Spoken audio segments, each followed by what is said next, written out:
Salam. Gəlin bir anlıq düşünək. Bir şirkətə pul yatıranda əslində nəyə güvənirsiniz? Bugün biz bu güvənin, bu etimadın qanuni təməlini, yəni Azərbaycanın qiymətli kağızlar qanunvericiliyində investorların qoruyan çox vacib bir hissəni araşdıracağıq. Hə, gəlin elə bu sualdan başlayaq. Bu, hər bir investorun özünə verməli olduğu əsas sualdır. Və xoşbəxtlikdən, qanunun da buna çox konkret bir cavabı var.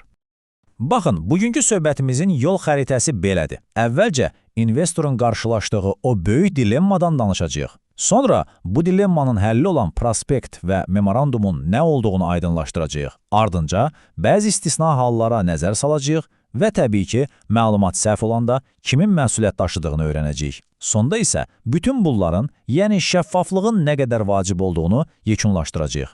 Elə isə başlayaq. Birinci hissə, investorun dilemması. Yəni, qanunun məhz sizin üçün həll etməyə çalışdığı o əsas problem. Məsələnin kökündə dayanan problemə məlumat asimetriyası deyilir. Yəni, bir tərəfdə şirkət var, özü haqqında hər şeyi bilir. O biri tərəfdə isə siz, yəni investor, ancaq sizə deyilənləri bilirsiniz. Bəs, qanun bu tarazlığı necə qurur? Cavab sadədir. Şirkətin məlumatları açıqlamağa məcbur etməklə. Və bu da bizi ikinci hissəyə, yəni qanunun tələb etdiyi iki əsas sənədə gətirib çıxarır. Emissiya prospekti və informasiya memorandumu. Prospekti bir şirkətin maliyyə sağlamlığının və sizə təklif etdiyi investisiyanın ən detallı, qanunla təsdiqlənmiş bioqrafiyası kimi düşünün. O, şirkəti məcbur edir ki, bütün kartları açıb masanın üstünə qoysun. Baxın, işin maraqlı tərəfi də budur. Qanunvericilik o qədər də sərt deyil, anlayır ki, hər vəziyyətdə o qalın, hər tərəfli prospektə ehtiyac yoxdur. Məhz belə məqamlarda daha çevik bir sənəd olan informasiya memorandumu dövriyyəyə girir. Yəni, qanun deyir ki, əgər təklif onsuz da şirkəti tanıyan mövcud səhmdarlaradırsa, ya da buraxılışın məbləği kiçikdirsə və yaxud alıcılar banklar, investisiya fondları kimi peşəkarlardırsa, o zaman prosesi sadələşdirmək olar. Bu, həm biznesin səmərəliliyinə kömək edir, həm də kiçik investorların qorunmasını təmin edir. Qanunun məntiqi bununla bitmir, daha da irəli gedir. Bəs elə hallar varmı ki, heç bir sənədə ehtiyac olmasın? Bəli, var. Gəlin görək bu istisnalar hansılardır?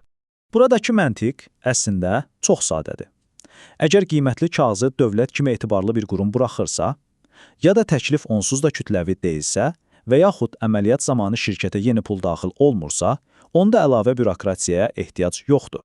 Bu, qanunun investorun müdafiəsi ilə bazarın səmərəliliyi arasında necə incə bir tarazlıq qurduğunu mükəmməl şəkildə göstərir. Yəni, məqsəd yolu kəsmək deyil, sadəcə təhlükəsiz etməkdir. Bu da bizi çox vacib bir suala gətirib çıxarır. Yaxşı, bəs təqdim olunan məlumatda bir səhv və ya daha pisi, yalan varsa kim cavabdehdir?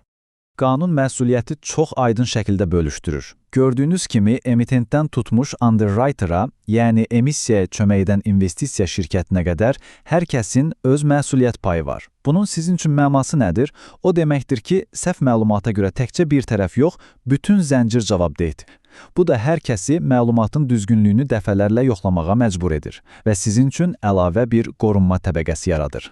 Və bu sadəcə bir tövsiyə deyil, qanuni bir tələbdir. Hər kəsin adı və imzası sənədin altındadır. Üstəlik, Mərkəzi Bankın təsdiqi bu prosesi son nöqtəni qoyur, investor üçün bir növ keyfiyyət zəmanəti rolunu oynayır.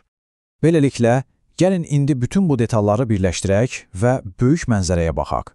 Bütün bu qaydalar, bu şəffaflıq nə üçün bu qədər vacibdir? Qanundakı bu bircə cümlə əslində bütün sistemin təməl daşıdır. Məsələ təkcə məlumat vermək deyil. Məsələ o məlumatın həm dəqiq, yəni doğru, həm də səlis, yəni hər kəsin başa düşəcəyi dildə olmasıdır. Amma gözləyin, daha bir vacib məqam var. İnvestor üçün məlumatın sadəcə dəqiq olması yox, həm də aktual olması şərtdir. Qanun da bunu 1 illik etibarlılıq müddəti ilə təmin edir. Yəni, bir sənəd təsdiqləndikdən sonra yalnız 1 il qüvvədədir. Əgər 1 il ərzində istifadə olunmazsa, o məlumatı artıq köhnəlmiş sayılır və sənəd qüvvədən düşür. Bu da əslində qanunun nə qədər praktik düşündüyünü göstərir. Bazarda aktiv olan, tanınmış şirkətlər hər dəfə bütün sənədi sıfırdan hazırlamaq məcburiyyətində qalmır. Sadəcə əsas sənədi, yəni baza prospektini yeniləyərək daha səmərəli şəkildə bazarlara çıxış edə bilirlər. Beləliklə, yekunlaşdırsaq, emissiya prospekti və memorandum sadəcə kağız parçası deyil. Onlar investorla şirkət arasında etimadı təmin edən bir hüquqi körpüdür və qanun bu körpünün möhkəm olmasını tələb edir.